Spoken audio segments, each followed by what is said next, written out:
What's good, y'all? Cold Front back here with another video, and we're taking a look at the severe risk for Monday with about 26 million people within that enhanced risk. All right, so we've got a pretty significant cold front that'll make its way through the region by the beginning of the week. Monday's the main day we're looking at, but look at how strong this cold front is as it passes through the mid-Atlantic and crashes our temperatures, and of course crashes into all the warm, moist air that will be there to create the severe weather. The dynamics for this are already pretty impressive. You're already gonna have plenty of wind shear, plenty of lift, plenty of instability, but I really wanna call attention to the last thing that we need for severe weather, and that's moisture. As we head into Monday, you're going to see these dew points really climb well into the 60s, and that's not where you wanna be if you're trying to avoid severe weather. And with all the parameters in place, we're looking at all hazards on the table. So hail, straight line winds, of course, tornadoes are not out of the question. All right, so this is Sunday at 8 p.m. You're likely seeing a few scattered showers roll through Virginia and North Carolina, and this is actually good. Any rain that we can get before this system moves through will help to kind of limit how much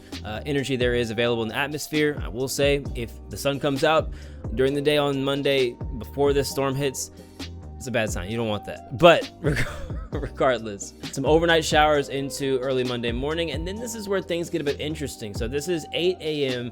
on Monday. As I advance this forward, something I want you to pay attention to is this model picking up on a few of these cells popping up ahead of the actual cold front as it moves through the area. You remember those 60-degree dew points I showed you? Well, this is the type of environment where these cells really flourish. So we're concerned about that for one. And then we're also looking at the actual line itself here. That will likely bring some pretty strong and likely even damaging straight line winds and the possibility of an embedded tornado or two. By the time we get to about 8 p.m. on Monday, the front will have moved through the mid-Atlantic and we'll be left with a few showers for the evening. Main timing for the severe weather in central North Carolina, likely about 10 a.m. to 4 p.m. Eastern North Carolina, maybe a couple hours offset, but generally late morning to early evening. As for Virginia, Western Virginia, you'll likely see the line move through earlier in the day, which is good because you won't have the time to get those dew points up in the 60s. Further east in Virginia, you've got a similar timeline in North Carolina, late morning to about early evening for that severe weather threat. Again, by 8 p.m., the front has mainly moved offshore. You're still getting some lingering showers, but the severe threat will